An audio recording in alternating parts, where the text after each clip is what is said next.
الممنوع مرغوب.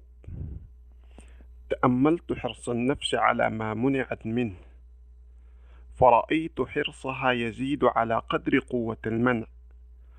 ورأيت في الشرب الأول أن آدم عليه السلام لما نهي عن الشجرة حرص عليها مع كثرة الأشجار المغنية عنها. وفي الأمثال المرء حريص على ما منع وتواق إلى ما لم ينل. ويقال: لو أمر الناس بالجوع لصبروا، ولو نهوا عن تفتيت البعر لرقبوا فيه. وقالوا: ما نهينا عنه إلا لشيء. وقد قيل: أحب شيء إلى الإنسان ما منعنا.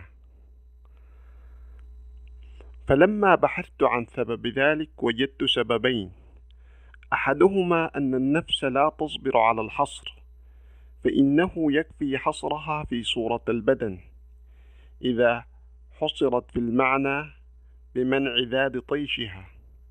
ولهذا لو قعد الإنسان في بيته شهرا لم يصعب عليه، ولو قيل له لا تخرج من بيتك يوما طال عليه.